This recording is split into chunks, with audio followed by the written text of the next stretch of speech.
Dragi scorpioni, dragii mei, pentru voi, Lilith se pregătește să intre în casa voastră a doua, însă, înainte să venim cu informațiile despre cum va fi acest tranzit prin casa voastră a doua, vreau să recapitulăm și să ne aducem aminte cum a fost ultimul tranzit, adică ultimile 9 luni din viața voastră în casa voastră cea mai privată, să spunem așa, cea mai personală. Casa 1 este casa unde eu sunt, da?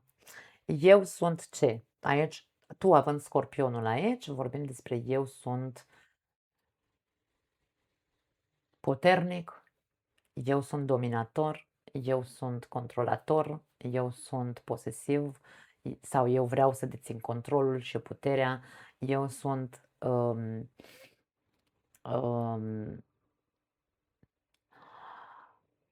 intens, eu sunt sensibil, eu sunt,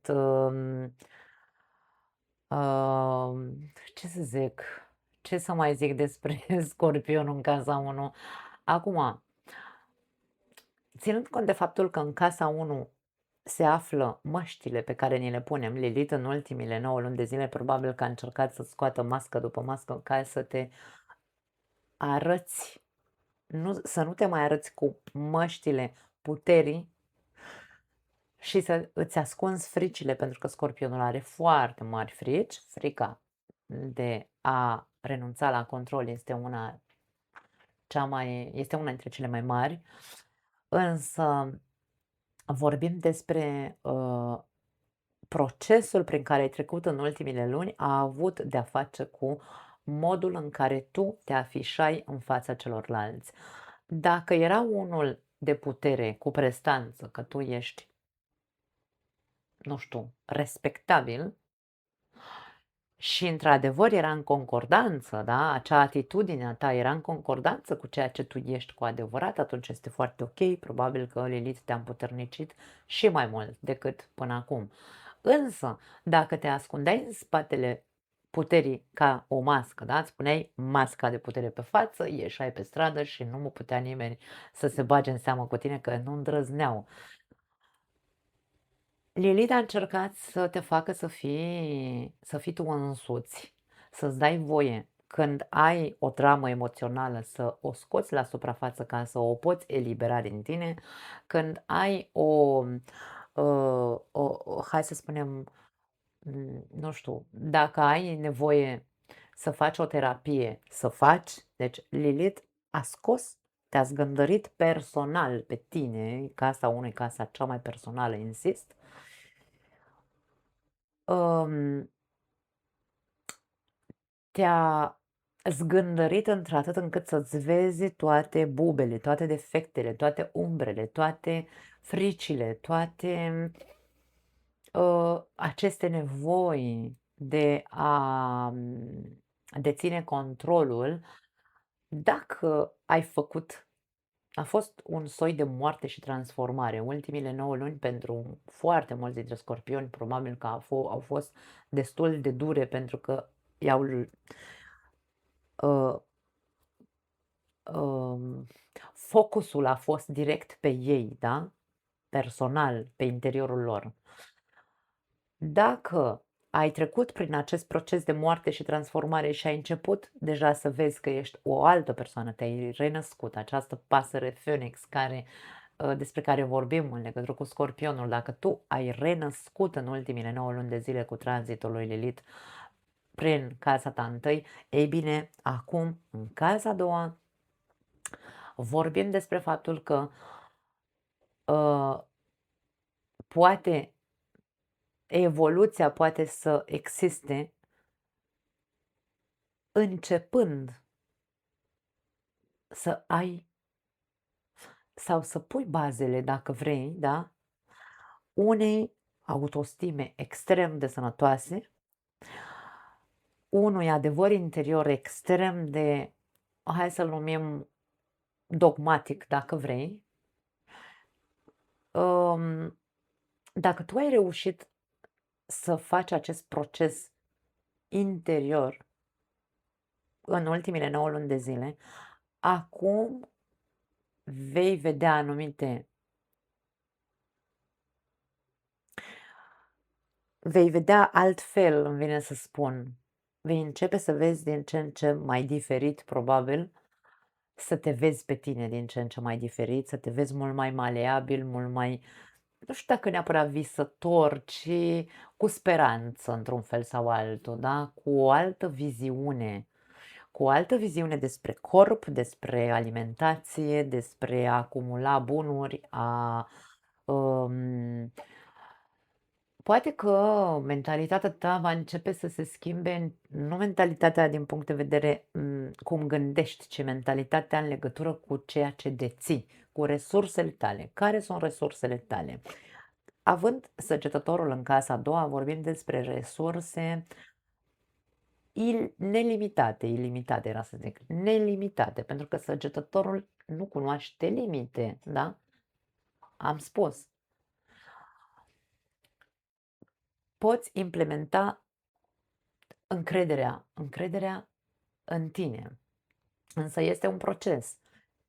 Se continuă procesul de autostimă sănătoasă. Poate că unii dintre voi veți face, nu știu, dacă nu v-ați făcut nicio schimbare de look în ultimile 9 luni de zile, e bine, acum e posibil să îndrăzniți, pentru că săgetătorul este îndrăzneală, este într-un fel sau altul curaj, e un semn de foc, așadar aici e posibil ca dintr-o dată să vi se pună pata și, nu știu, vă vopsiți, nu aș spune că vă vopsiți voi verde în cap, însă o chestie ieșită din comun e posibil să vă faceți. Acum, dacă vorbim despre modul în care tu priveai partea financiară în trecut, acum Lilith vine să-ți arate că, de fapt, lucrurile materiale sau materialul în această viață este important, însă nu este exagerat de important. Este important să ne ajute să ce? Să nu murim de foame, Doamne, și să ne putem plăti facturile. În niciun caz nu este cel mai important lucru.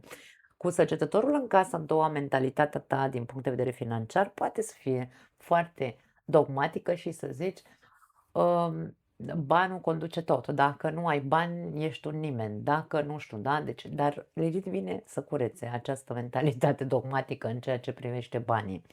Acum, pot exista extreme. Atenție să nu fie extrema de nu am nevoie decât de ce am, nu știu, 1000 de euro ca să pot să trăiesc, să nu am datorii pe nicăieri.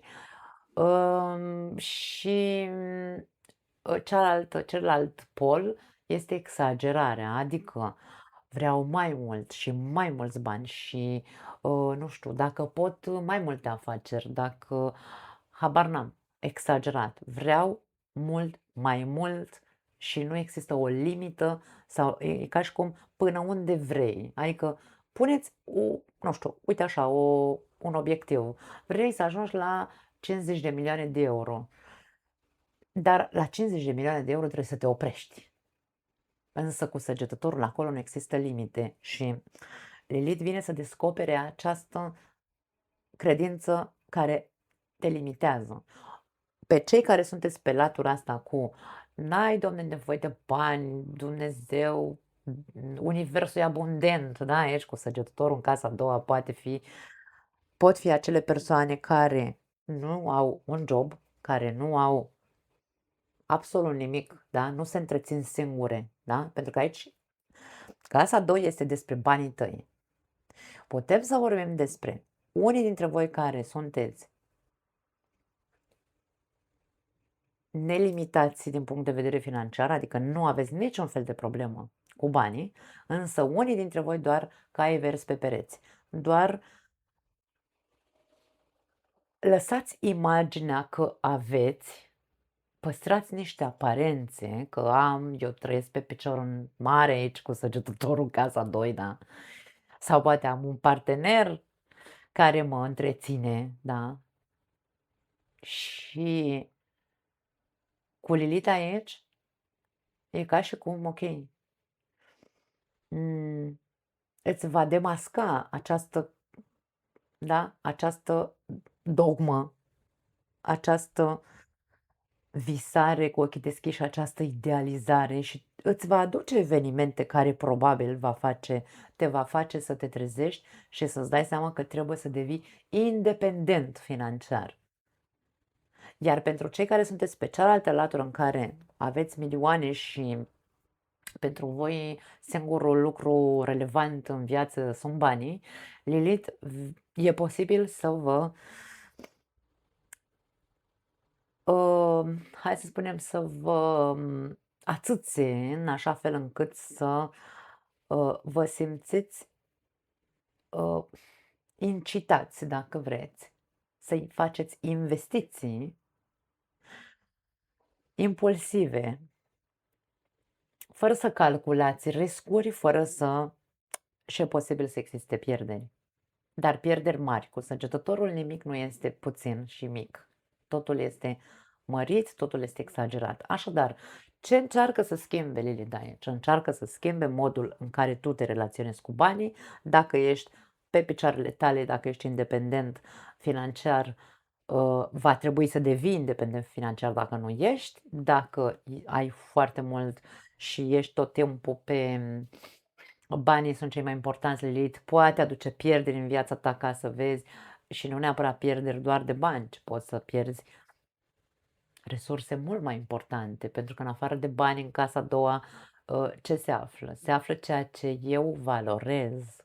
Dacă eu am în viața mea persoane pe care le valorez, le iubesc, mi le doresc în viața mea și din cauza banilor, pentru că alerg doar după bani, le pierd pe acele persoane, nu-mi rămâne altceva decât să mă trezesc și să-mi dau seama că am pitici pe creier și că trebuie să mă centrez să nu pierd de fapt persoanele care sunt valoroase, nu banii ca valoare.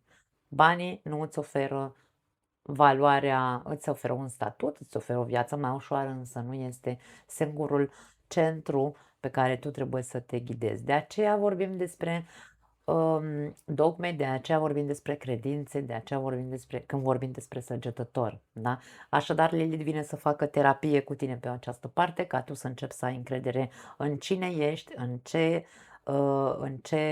în care este, în cât ești de valoros, pentru că ești valoros.